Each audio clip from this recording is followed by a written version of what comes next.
Bienvenidos a Así Sonamos. Hoy siento que un ritmo afrocaribeño se está apoderando de mi cuerpo, porque es un ritmo lleno de corazón, lleno de son, lleno de sabor, lleno de alegría y de vida.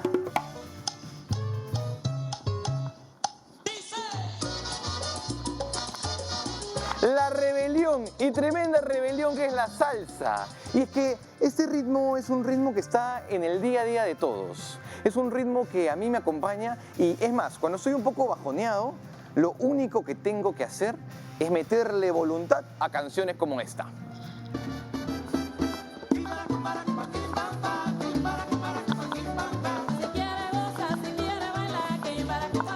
Celia Cruz y su azúcar. Es que la salsa es como ponerle esa azuquita al café para que se endulce la vida. Y la salsa es así, ¿no? Esta parte de nosotros desde nuestra infancia. Y en la infancia son esas cosas, las reuniones con la gente, las reuniones con los amigos, las reuniones con los familiares, hasta los primeros amores.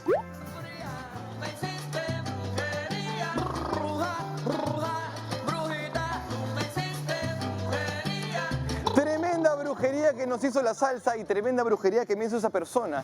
Y es que este ritmo, ¿por qué nos gusta tanto? ¿De dónde viene? ¿Cuáles son sus orígenes? ¿A quién tenemos que agradecerle este ritmo tan hermoso? Hoy en Así Sonamos tendremos a un gran invitado que es una enciclopedia en ritmos afrocaribeños y que además es un bravo de los bravos. Y pa' bravo, bravo yo. Así que no se vayan, Así Sonamos.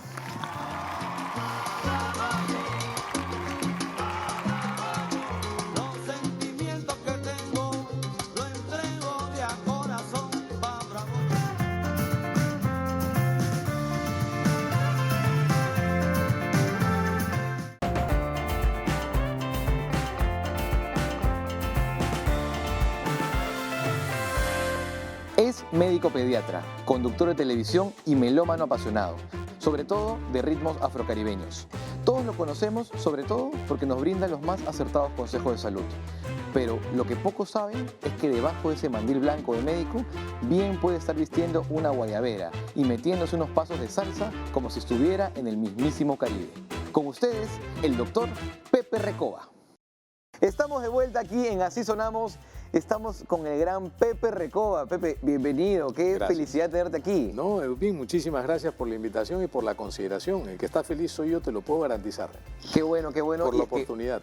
Te cuento que hoy inauguramos el género de la salsa contigo. Qué bueno. Y es que tú eres una enciclopedia en salsa. No, favor que me haces. Tú eres una enciclopedia. Me gusta. ¿Te gusta? Y como ¿Te gusta o te encanta? Me encanta, me apasiona realmente. A mí me gusta mucho la música, pero no hay gente que sabe 10 veces más que yo de salsa, por supuesto. No, hay gente que... Pero cuando eres un aficionado y te gusta, tratas de informarte porque es parte de tu vida y de tus recuerdos. Así es. Es lo más importante. Así es lo más importante. Y la salsa data de hace muchísimos años. Sí. Empezó digamos, tú me contaste que querías hablar un poco de cómo empieza en Manhattan, cómo empieza todo en los años 40 más o menos. ¿Cómo no? Y luego explota después casi de 40 años. Sí, porque para la mayoría de personas la salsa es una música muy alegre que se baila muy bacán en las fiestas y con orquestas que yo hoy día y ningún salsista o salsero esto consideraría de salsa, ¿no?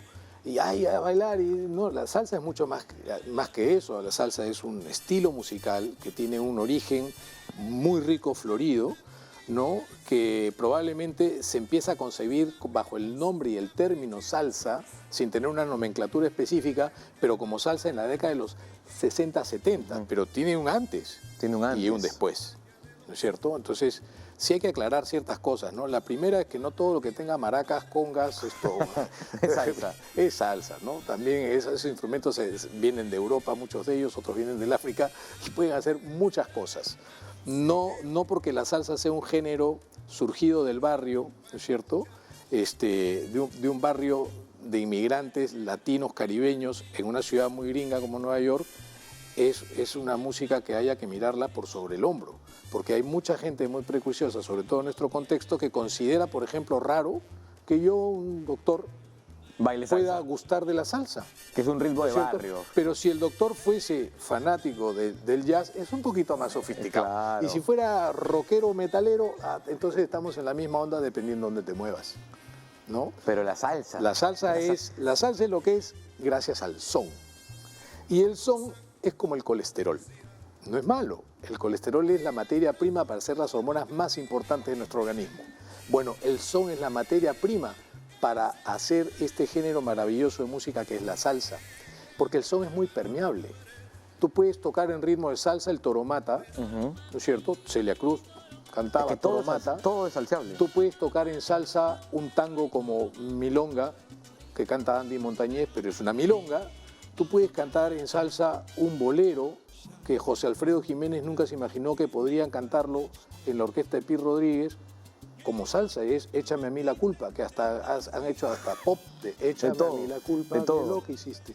Correcto. Entonces, la salsa es permeable gracias al son, ese es el corazón. Pero la historia del son viene de la colonia. Viene el guaguancó, la guaracha, Es que viene del siglo XVII. La salsa en general es el nombre que se le da, es como la gran nube de varios géneros, del guaguancó, del son, del timba, de la Así timba, del cha-cha-cha. En la década de los Y la 60. salsa embarca todo. Después de los años, en la segunda mitad de los años 60, se acuña el término salsa y no se sabe exactamente de dónde viene, pero por ejemplo, sí podemos asegurar que viene de Venezuela. Venezuela tiene grandes músicos. Y es muy peleado de dónde viene, ¿ah? Es muy discutido. Mira, ¿Quién fue la primera persona que puso salsa? Fíjate tú que en Venezuela fue la primera, Frank y su conjunto sacó un long play que se llamaba Salsa y Sabor. Y eso es de los años 60, 70. Que fue, digamos, la primera vez que se pone salsa. Así es. Ismael Quintana, en una entrevista dice, yo traje la palabra salsa a la Fania y no le gustó a Masucci y tampoco a Tito Puente. Pero yo la escuché en La Guaira, en Venezuela, en un concierto cuando la gente gritaba salsa, salsa, salsa mientras yo cantaba. Y así fue como, según Quintana dice, yo no habré acuñado el término salsa para esta música, Claro. pero así parece ser que entró de Venezuela. Claro, pero él digamos que se la atribuyó porque él la volvió también un poco... Pero él reconoce, él reconoce. Claro. O sea, la traje de Venezuela, pero él la puso ahí en la mesa. Sí, ahí está. Porque y había... la Fania, digamos, no decía que eran salseros, era un grupo latino. Correcto, Era Latin music. era la música latina, ¿no? que tiene un antes y un después. En los años 40 había un club nocturno, una sala de música, de conciertos, hasta cine fue llamado Palladium, que pertenecía a un matrimonio de origen judío, Hyman, él y ella. Ella era heredera de los ascensores Otis, tenía muchísimo dinero y tenían el club, el famoso Palladium, en la esquina de Broadway con la 53. Hoy ya no existe.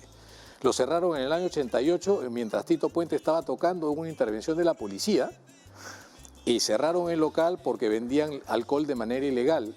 Y por supuesto, el dueño de ese entonces trata de contactar con Costello, Joe Costello de la mafia, una de las 5 familias de la mafia, para que arreglaran el asunto, pero no pudieron, ya después de eso lo cerraron. Ya en la historia, en la historia del género hay muchos vínculos de muchos empresarios como lavadores de dinero también. Sí, hay por una supuesto. historia maravillosa. Como dices, es de barrio. Es de barrio. Entonces, el Palladium estaba agonizando porque era un sitio en donde se congregaban gente blanca, básicamente la sociedad neoyorquina de origen judío, pero ya estaba donde se escuchaba pues jazz, o se escuchaba otros géneros, el bebop y todas estas cosas. Entonces, el señor Moore, que era el gerente, contacta a Federico Pagani, un músico y productor de origen cubano. Me encanta porque además todos tienen como nombres mafiosos. Total, sí, sí. Sí. Masucci, Bueno, Pagani. después viene Frank Grillo, Claro. alias Machito. Entonces, y Federico Pagani le dice, bueno, es la oportunidad para que los latinos vengan al Palladium y reflotemos la concurrencia de clientes. Uno buscaba clientes, otro buscaba un espacio, ganarse un espacio dentro de la música afrocaribeña, que en ese momento era básicamente y eminentemente cubana, y algunos puertorriqueños. Y la mayoría de estos músicos latinos tocaban jazz. Entonces Federico Pagani convoca a Machito, a Frank Grillo, que tenía una orquesta, los Afro-Cuban Boys, y el director de esta orquesta era Mario Bauzá, el padre del Latin Jazz. Y le dice, chicos, mi socio, tenemos una oportunidad, vamos a aprovecharla. Y vamos. Y empiezan ellos y le cambian el nombre transitoriamente, le dicen el Blen Blen Club, y empiezan a tocar ahí. La preocupación de Pagani era, ahora que en el Palladium, que hasta el día de hoy es un espacio de blancos, ¿no?, acomodados en la sociedad neoyorquina, vamos a traer a todos los negros de la canallada. Entonces trataron de hacer las cosas y les salió bien. Entonces ahí era el son, era la conga, era los géneros, el guaguancó, la guaracha, y era lo que se tocaba, ¿sí? Hasta que llega un muchacho que acababa de salir de la escuela Juilliard de música, percusionista muy joven, ya estamos en la década de los 50, que tenía una orquestita que se llamaba The Piccadilly Boys, los chicos Piccadilly. Mira, ni siquiera las orquestas en esa época tenían nombres castellanos. Claro, siempre era Boys, Correcto, siempre sí, era band, pues, Boys. Este era de origen puertorriqueño, crecido en Nueva York, había cumplido el servicio militar en la flota naval del Pacífico Sur durante la Segunda Guerra Mundial, en la banda de música, y su compañero fue Dizzy Gillespie. Y este joven muchacho percusionista de toda la vida forma su orquestita y se presenta en el Palladium junto con la orquesta de los Afro-Cuban Boys que dirigía Mario Bauzá. Este muchacho era Tito Puente. Al tiempo de que Tito Puente tenía su orquesta y tocaba en el Palladium, aparece otro Tito en la escena musical.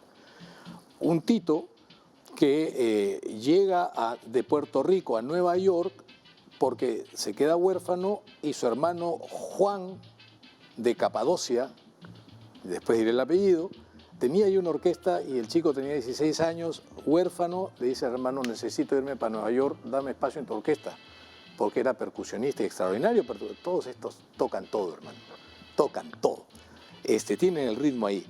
Y así es como llega este joven Tito, graba con el hermano Johnny y después decide formar una orquesta pequeña que también toca en el Palladium, y ese es el gran Tito Rodríguez. Entonces eran los dos Titos y Machito, los tres que hicieron del Palladium el centro en donde se congrega todo el mundo hispano hablante de lengua castellana y de origen caribeño a hacer música cubana hasta que llega la revolución de Castro. Entra Castro, no voy a hacer un juicio de valor sobre lo que pasó en Cuba, pero lo que sí tengo que mencionar es que eso marca un antes y un después y un giro muy importante que juega a favor del desarrollo de la salsa, que es la revolución cubana. Después de lo de la Bahía de Cochinos, ¿no es cierto?, viene el bloqueo a Cuba. Entonces, todos los artistas cubanos que habían entrado y salido de Cuba durante la época de Batista, que grababan en México, grababan en Estados Unidos, hacían giras por todo el mundo, un gran grupo de ellos decide quedarse fuera de Cuba. Dentro de ellos la Sonora Matancera con Celia Cruz, ¿no?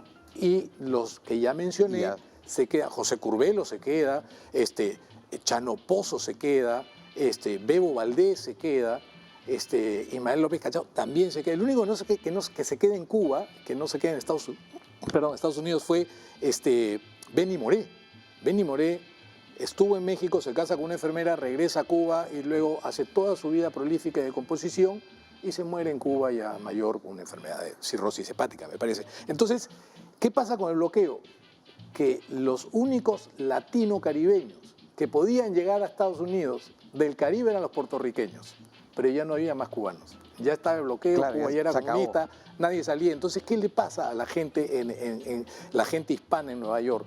Que querían su música, empiezan ellos mismos a hacer su música, inspirados siempre en el son. Por eso digo, el son es el origen de todo, es como el colesterol para las hormonas. Oye, Pepe, pero tú de verdad que eres una enciclopedia. Ah, hombre. De verdad que sí. Y bueno, vamos a irnos al corte rapidito para poder seguir hablando de todo esto. Así que no se vayan, quédense aquí en Así Sonamos.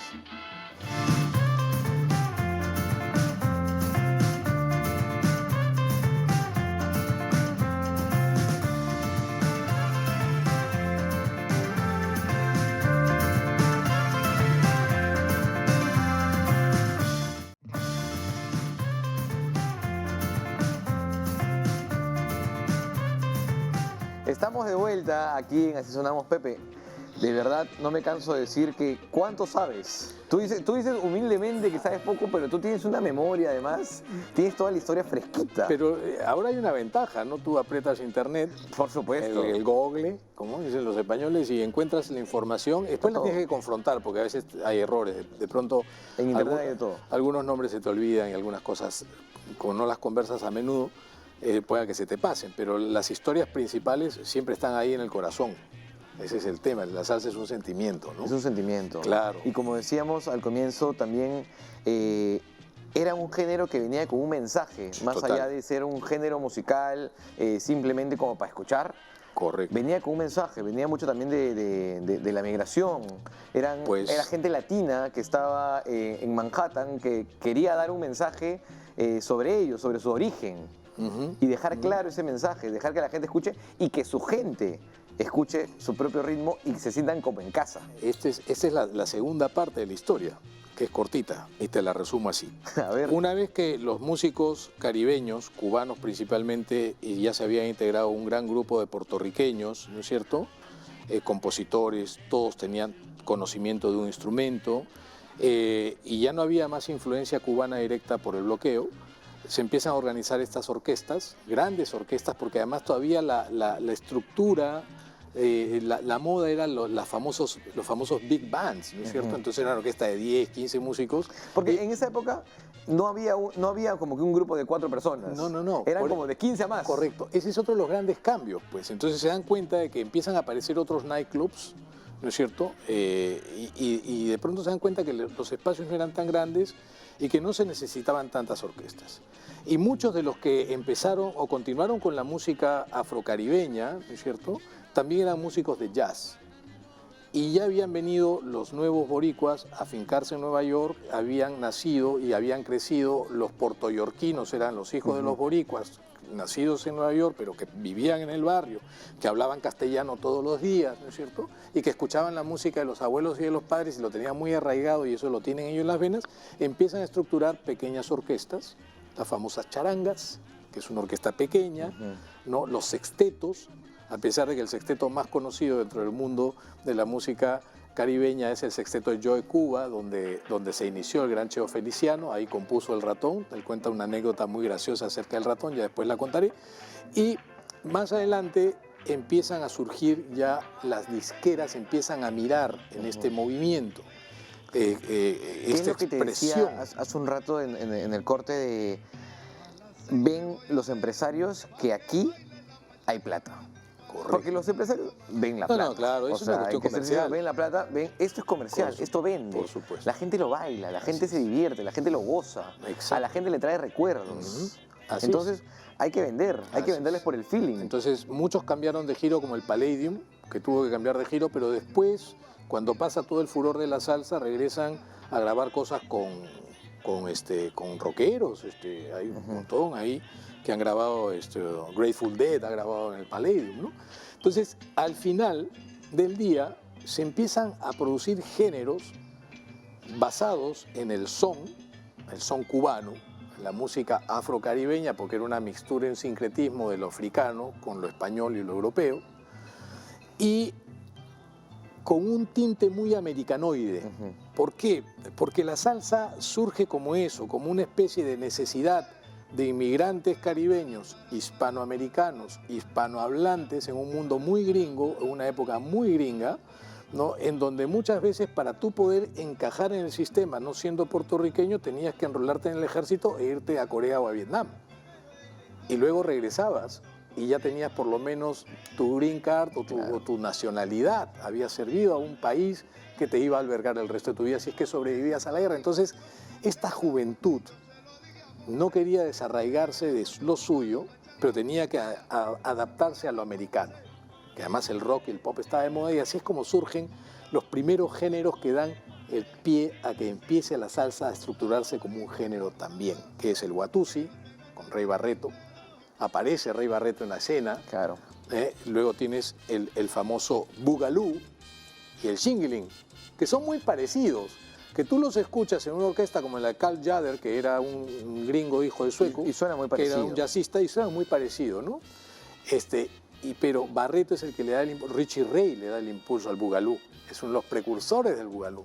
El mismo Joe Cuba es uno de los precursores del Boogaloo. Entonces, este Boogaloo, ¿no? Y el Watusi y el Shingling después se decantan más y ya se convierten en un género llamado salsa, por lo que ya comenté. Pero es como todos lo conocemos como salsa. Como salsa. O sea, nadie dice bugalú. O sea, tú le dices a alguien bugalú y bugalú, ¿qué es eso? sí, Entonces, todo lo que se hizo fue todos estos pequeños géneros, digamos, los englobaron en algo llamado salsa y es lo que conocemos hasta Qué ahora. gracioso, cuando tú escuchas el bugalú, dices, oye, pero esto se puede bailar como twist. Claro, ¿No es cierto? hay diferencias. Correcto, hay hasta la voz diferencias. canta un bugalú en donde te enseña a bailar un pasito para adelante, un pasito para atrás. Entonces, eso, y Barreto viene de haber nacido en Brooklyn, ¿no es cierto? Hablaba castellano porque sus padres hablaban castellano, y su mundo con la música empieza en Alemania. Cuando él hacía su servicio militar y estaba destacado en Alemania, conoce a Fat Sidi y se da cuenta que él, porque además él había tenido clases de piano y en fin, y luego regresa a Estados Unidos y se dedica a ser percusionista y se convierte pues en el rey de las tumbas, ¿no? Esa es la historia, así es la historia. Hermosa historia de la salsa y qué bueno que pasó, Qué bueno me pasó. porque hasta el día de hoy nos sigue alegrando. Y, Así es. Pepe, yo quiero preguntarte por ti. Quiero Ya. saber, ya contamos la historia de la salsa, pero quiero saber tu historia con la salsa. Quiero saber en qué momento de tu vida o de tu niñez es la primera vez que escuchas salsa, si tienes algún recuerdo, quién Sí. quién te la puso por primera vez. En mi papá, en la casa. Tu papá es salsero. Mi papá es melómano. Mi padre estudió violín de chico, mi padre tocaba contrabajo en una orquesta y con eso se ayudaba a mantener a sus dos hijos que ya habían nacido mientras se graduaba de abogado. Pero mi papá es un melómano del conocimiento. Bueno, mi padre ahora ya cumple 86 años, unos días, ¿no? Acaba de cumplir, perdón, 86 años el 18 de noviembre pasado y mi padre estudió en el conservatorio. Si mi papá sabe de música, de lo que realmente sabe es de música clásica. O sea, se conoce todos los autores, compositores, tenía fichados todos sus discos de música clásica, lo mismo que de salsa. Pero ahora entiendo de dónde viene lo de la enciclopedia. Bueno, es que si te Se gusta, heredó, se heredó. te gusta una chica, te gusta un chico, por lo menos tienes que averiguar cómo se llama, dónde Claro, vive, por ¿no? Si tiene supuesto. teléfono, no tiene teléfono, o sea, investigas. Entonces, en mi casa se escuchaba mucha música o eran conciertos de música clásica, lo cual para un chico de 7, 8 años, 6 años es un poquito aburrido, o salsa. Y a mi mamá le gustaba la música y en la familia de mi mamá siempre bailaron bien. Mi mamá bailaba bien. Y salsa más bailar bien. Es que era la música que ellos escuchaban cuando estaban en los 50 y eran jóvenes. ¿Qué escuchaban? Mambo, cha-cha-cha, que derivan del son, danzón, mambo, cha-cha-cha. ¿Y qué es eso? Salsa. De nuevo, subgéneros que se vuelven salsa. Exacto, que terminan decantando en la salsa. Y era la música que escuchaban. Entonces, en mi casa se escuchaba la Sonora Matancera. Y las letras, las interpretaciones, eran extraordinarias. Entonces, y cuando tienes una persona a tu lado que te va contando la historia de cada uno de los miembros Claro. y te cuenta y cómo llegaron. Te interesa más. Y cómo salieron de Cuba y cómo llegaron a México y con quién se casó Celia y dónde tocaron por primera vez y de pronto te das cuenta de que te va gustando, ¿cómo no te vas a acordar de eso, no?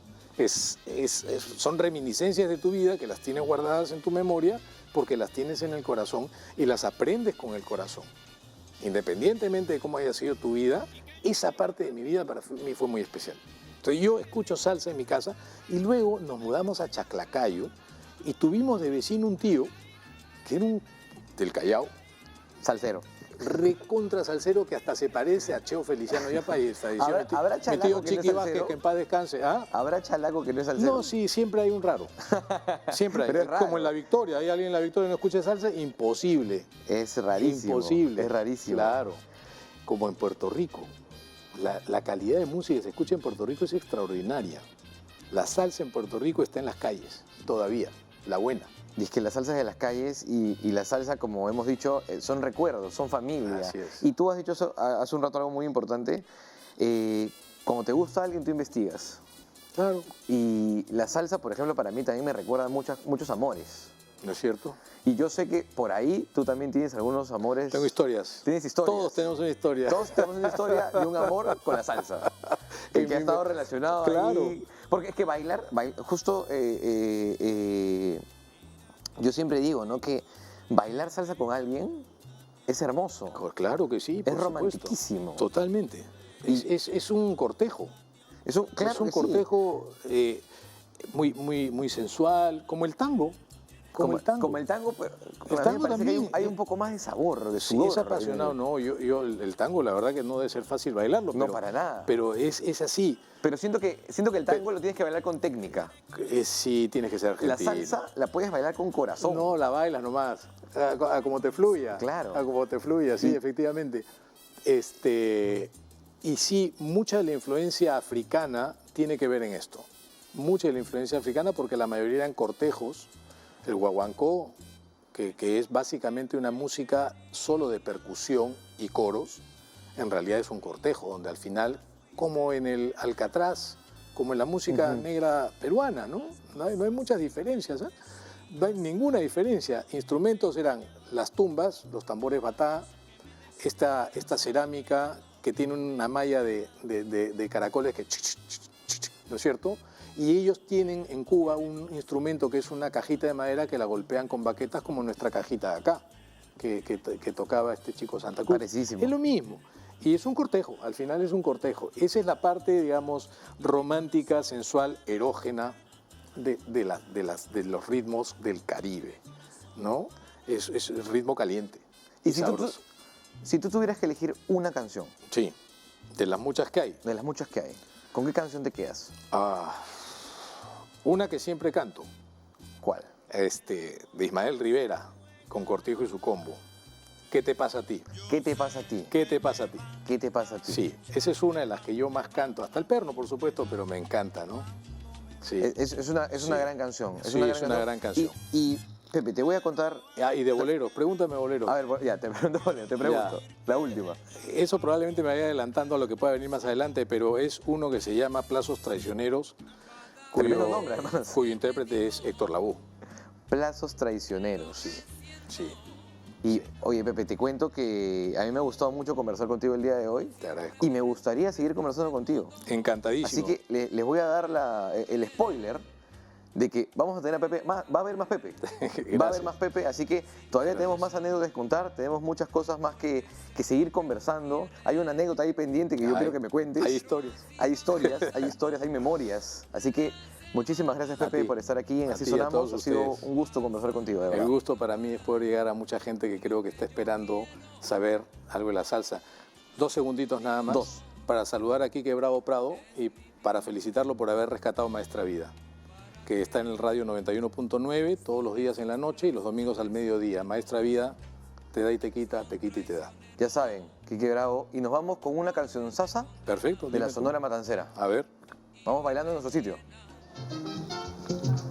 Pues que vengan los rumberos si es que tienen guaracha. Pues que vengan los rumberos si es que tienen guaracha.